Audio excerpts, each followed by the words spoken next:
नमस्कार, आप देख रहे हैं टीवी प्राइम न्यूज़ और हमारे साथ मौजूद हैं आनंद मिश्रा जी। आनंद मिश्रा जी चेयरमैन हैं, वाइस चेयरमैन आरटीआई सेल के। इनसे सीधे-सीधे बात करेंगे। अभी डब्ल्यूएचओ ने एक रिट जारी करी थी, एक बयान जारी किया था कि जो कोरोना काल के अंदर मौतें हुई हैं, वो लगभग 45 लाख के आसपास हैं, जबकि सरकार कहती है कि 5 लाख के आसपास है। आखिर ये इतना फ़र्क क्यों? आनंद मिश्रा जी, क्या मानना है आपका, जिस तरीके से सरकार डब्ल्यूएचओ के ही बयान को झुठला रही है, क्या कहेंगे आप इस पर? देखिए, पूरे विश्व की जो सबसे बड़ी स्वास्थ्य संगठन है वर्ल्ड हेल्थ ऑर्गेनाइजेशन, उसके डेटा को भी सरकार नकार रही है।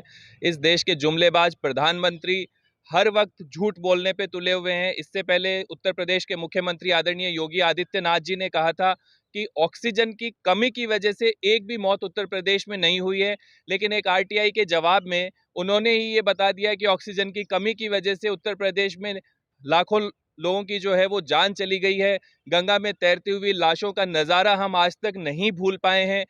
कितने परिजनों ने, कितने अपने माँ ने अपने बेटों को, अपने बच्चों को इस कोविड जैसी महामारी में खोया है, लेकिन सरकार की आंखें खुलने का नाम नहीं ले रही हैं। डब्ल्यूएचओ की रिपोर्ट को सरकार नकार रही है।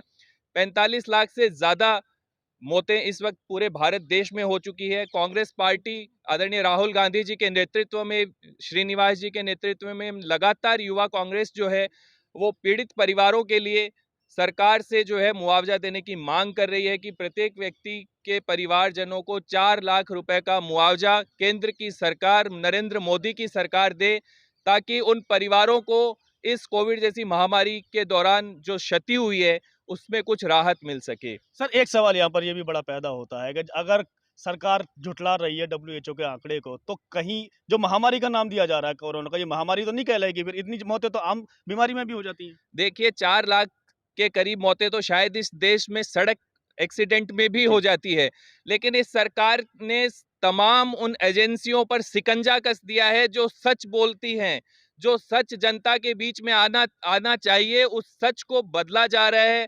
मीडिया को हाथ जो हैं वो बांधे जा रहे हैं। हर एक चीज़ को जो है वो बदला जा रहा है। किसी भी चीज़ में कोई ट्रांसपेरेंसी नहीं है। हर एक चीज़ में अमेंडमेंट कर दिया जाता है। ऑलरेडी एक पीएम रिलीफ केयर फंड चल रहा था, उसके बावजूद एक दूसरा पीएम रिलीफ केयर फंड बना दिया मोदी जी ने, जिसमें कई लाख करोड़ रुपए का भारत के हर एक व्यक्ति का खून पसीने की जो कमाई है, वो कमाई उसमें डोनेशन में गई। उसका कोई हिसाब किताब सरकार देने को तैयार नहीं। हर एक जवाब से सरकार बचने की कोशिश करती है, चाहे बात सड़क की हो या संसद की। हर एक मुद्दे पर सरकार पूरी तरह से विफल है। और आज डब्ल्यूएचओ के आंकड़ों ने तो हर एक भारतीय को हिला दिया है कि 45 करोड़ लोगों को हमने 45 लाख लोगों को हमने खोया है। और आज उनके परिवारजनों को सरकार को इस वक्त सहायता देनी चाहिए और सरकार उससे पीछे हट रही है। मुझे नहीं लगता कि भारत के इतिहास में इससे पहले इस तरह की कभी कोई सरकार रही होगी। जन विरोधी सरकार कह सकते हैं, मजदूर विरोधी कह सकते हैं, किसान विरोधी कह सकते हैं, युवा विरोधी सरकार है। हर तरीके से ये सरकार पूरी तरह से विफल रही है। महामारी की जहाँ बात की जाती है, तो आपको लगता है कि अगर हम कांग्रेस की तरफ से बात करें, तो कोरोना इसको महामारी मानती है क्या? निश्चित रूप से हमारे हर एक परिवारजन ने, हमारे देश के हर एक परिवार के अब किसी न किसी सदस्य को हर एक परिवार ने खोया है। और अगर आज भारतीय जनता पार्टी और इस देश के जुमलेबाज प्रधानमंत्री नरेंद्र मोदी जी अगर इस बात को नहीं मानते हैं, तो ये उनकी विफलता है। अगर 45 लाख लोगों को खोना अगर भारतीय जनता पार्टी अपनी सफलता मानती है और उनका ये गुड गवर्नेंस और गुड मैनेजमेंट अगर वो कहती है कोरोना के नाम पे, तो मुझे नहीं लगता कि इसका देश से बड़ा दुर्भाग्य कोई दूसरा होगा। कांग्रेस ने भी शासन किया है देश पर, कांग्रेस ने भी सरकारें चलाई है। हर एक चीज को, सब विपक्ष को साथ लेकर कांग्रेस ने काम किया है, लेकिन इस वक्त मोदी जी ने तो इस देश में सिर्फ पूंजीपतियों का राज चला दिया है। हर एक मोर्चे पे अडानी अंबानी को आगे कर दिया जाता है। आम आदमी की कहीं कोई सुनवाई नहीं है। युवा जो है वो पूरी तरह से बेरोजगार हो चुका है। एंटरप्रेन्योरशिप के नाम पे, चाहे मेक इन इंडिया हो या कुछ और हो, हर एक मोर्चे पे उसको बेवकूफ बनाया जा रहा है। किसानों का आंदोलन हम किसी से छुपा हुआ नहीं है। सर, सरकार हर मोर्चे पर विफल है। लगभग 60-65 साल कांग्रेस ने राज किया, उसके बाद अब 7-8 साल होने जा रहे हैं। दोनों में आखिर कांग्रेस और बीजेपी के शासनकाल में अंतर आप क्या देखते हैं? देखिए, कांग्रेस की विचारधारा हमेशा से आम आदमी के विकास की विचारधारा रही है।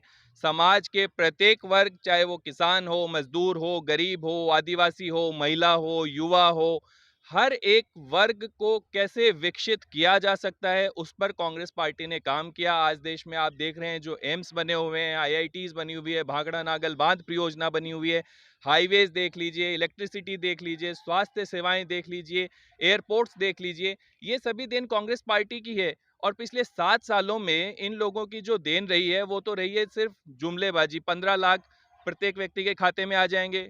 देश के गृह मंत्री जी कह रहे हैं कि ये एक चुनावी जुमला था। 2 करोड़ युवाओं को रोजगार देने की बात हो, हर एक मोर्चे पर विफल रही है भारतीय जनता पार्टी की सरकार पिछले 7 वर्षों में। लगभग जब भी कोई कांग्रेस अगर रेट बढ़ाने की बात करती थी, किसी मुद्दे पेट्रोल पे हो, डीजल पे हो या किसी भी अन्य मुद्दों पर भी हो, तो बीजेपी सरकार विपक्ष में इतना हो हल्ला करती थी कि जिस सड़कों पर सड़क वही दिखाई देते थे। आज इतनी महंगाई हो रही है, आने वाले अभी आपने देखा होगा पिछले 2-3 दिन के अंदर 50 रुपए फिर से सिलेंडर पर बढ़ा दिए गए हैं। रसोई गैस की जिसकी बात करते हो, रोजमर्रा की चीज है। क्या मानना है कि ये जो महंगाई हो रही है, आखिर कांग्रेस क्यों नहीं बोल रही है पीछे विपक्ष के रूप में? इस देश में अगर कोई भारतीय जनता पार्टी और इस जुमलेबाज प्रधानमंत्री जी का कोई विरोध कर रहा है तो वो कांग्रेस पार्टी कर रही है। मैं आपके चैनल के माध्यम से पूछना चाहता हूं कि वो स्मृति ईरानी जी कहां गई? जब 50 रुपए बढ़ गए थे, 400 रुपए का सिलेंडर था, तो वो सड़कों पर सिलेंडर लेके उतर गई थी। आज सिलेंडर की कीमत 1,000 रुपए से ज्यादा हो गई है, लेकिन वो स्मृति ईरानी जी दिल्ली की सड़कों पर कभी दिखाई नहीं दे रही है, कहीं दिखाई नहीं दे रही है कि महंगाई बढ़ चुकी है। तो वो कम से कम अपनी सरकार को जगाने के लिए ही आ जाएं। देश का विकास कितना हुआ है वो आपसे छुपा हुआ नहीं है कि सिलेंडर जो 400 रुपए का था वो आज बढ़कर 1,000 रुपए के पार जाने को तैयार खड़ा है। आम आदमी की पहुंच से कांग्रेस की जरूरत भूमिका भी तो कुछ नाराजगी नजर आती है ना सर। कांग्रेस ही लड़ाई लड़ रही है, चाहे बात संसद की हो या सड़क की। आप देखिए, जब कभी भी सिलेंडर की बात हो या पेट्रोल डीजल की बात हो, सीएनजी की बात हो, हर एक मुद्दे पर अगर कोई आंदोलन कर रहा है देश में, आम आदमी की आवाज को उठाने का कोई काम कर रहा है, तो वो भारतीय युवा कांग्रेस कर रही है। कांग्रेस पार्टी उस काम को अंजाम दे रही है। आने वाले समय में क्या-क्या रणनीतियाँ हैं? जिस तरीके से आप आरटीआई सेल की अगर बात करें, तो आपने अभी तक क्या-क्या सूचना इकट्ठी की है कि इन 7-8 सालों के अंदर जो हुआ है और कांग्रेस शासनकाल में जो हुआ है, उसमें कितना अंतर आप देखते हैं? देखिए, पिछले 7 वर्ष शायद भारत के इतिहास के सबसे काले वर्षों में गिने जाएंगे। जब कभी भी देश का इतिहास लिखा जाएगा तो इन 7 वर्षों का शायद कोई भी व्यक्ति जिक्र नहीं करना चाहेगा, क्योंकि किसानों की आय दोगुनी हो जाएगी, 2 करोड़ युवाओं को हम रोजगार देंगे। विभिन्न तरह के जुमले इन्होंने पढ़े हैं, 15 लाख रुपए प्रत्येक व्यक्ति के खाते में आ जाएंगे, महिलाओं को सुरक्षा मिलेगी, स्वास्थ्य सेवाओं का विस्तार होगा, सड़कों का विस्तार होगा। हर एक मोर्चे पे सरकार विफल है। हर एक मोर्चे पे राहुल गांधी जी ने इनको संसद में जब भी मौका मिलता है, कांग्रेस पार्टी के प्रत्येक सांसद आदरणीय राहुल गांधी जी के नेतृत्व में सदन में इनको इनको बताते रहते हैं कि किस तरीके से आपने वादे किए थे और वो वादे आज आप पूरे करने में पूरी तरह से विफल हो रहे हैं। सड़क की अगर बात होती है तो सड़क पर कांग्रेस प्रत्येक समय लड़ाई लड़ने के लिए तैयार खड़ी है। आम आदमी की लड़ाई हम लोग बहुत मजबूती के साथ पिछले 7 वर्षों में इस देश में अगर किसी ने लड़ी है तो वो कांग्रेस पार्टी ने लड़ी है। पिछले 7-8 वर्षों से ये भी देखा गया कि जहाँ-जहाँ भी कांग्रेस की सरकार थी, वहाँ पर बीजेपी ने कब्जा कर लिया है। तो आपको लगता नहीं है कि जिस तरीके से बीजेपी बढ़ती जा रही है, अपना मुकाम हासिल करने के सभी राज्यों में, कहीं भी कांग्रेस पीछे नहीं रह जाएगी? देखिए, कांग्रेस का लक्ष्य कभी भी सत्ता पाना रहा ही नहीं है और भारतीय जनता पार्टी का सीधा सीधा लक्ष्य जो है वो सत्ता पाना रहा है।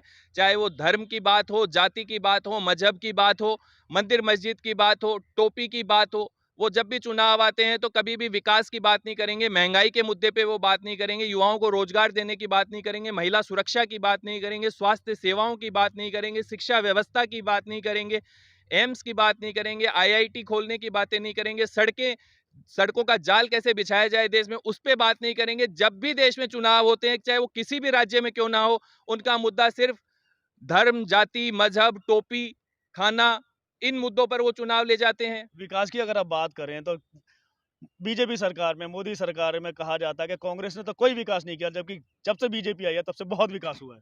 क्या कहेंगे आप? ये 7 वर्षों में ही तो इतने सारे एयरपोर्ट नहीं बने, 7 वर्षों में तो इतने सारे हाईवेज नहीं बने, 7 वर्षों में इतने सारे आईआईटी नहीं बनी, एम्स नहीं बनी।